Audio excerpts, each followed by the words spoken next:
క్రీస్తునామమున అందరికీ వందనములు. ఈరోజు మనం యాకోబు తన కుమారుడైన యోసేపు కొరకు అంత్యదినాలలో సంభవింపబోయే సంగతులలో ఏమి తెలిపెనో ఈ వీడియోలో తెలుసుకుందాం. రాహేలు గర్భవతి అయి కుమారుని కని దేవుడు నా నింద తొలగించి మరి ఒక కుమారుని నాకు దయచేయును అనుకొని అతనికి యోసేపు అని పేరు పెట్టాను.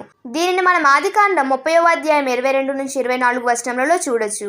యాకోబు యొక్క వృద్ధాప్యమందు యోసేపు పుట్టిన కుమారుడు గనుక యాకోబు తన మిగిలిన కుమారుల కంటే యోసేపును ఎక్కువగా ప్రేమించి అతనికి విచిత్రమైన నిలువుటంగి కుట్టిస్తాడు.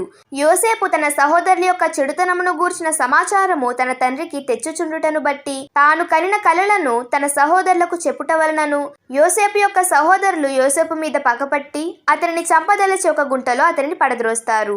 కానీ యూదా మాట ప్రకారం యోసేపు నటుగా వెళ్తున్న ఇష్మాయేలీయులకు 20 తులముల వెండికి అతనిని అమ్మివేస్తారు. యోసేపును ఒక దుష్టమృగము తినివేసేనని తమ తండ్రికి యోసేపు సహోదరులందరూ అబద్ధమాడతారు. ఇది యోసేపు మరియు తన సహోదరుల యొక్క జీవితము. యోసేపు ఫలించడి కొమ్మ అనియు విలుకాండ్రు అతని వేధించి వారి బాణములను వేసి అతని హింసించురనియు కానీ సమస్తమైన దీవెనలతో అతని బాహుబలము దిట్టపరచబడుననియు అలానే మరెన్నో ఆశీర్వాదాల చేత యాకోబు యోసేపును దీవిస్తాడు.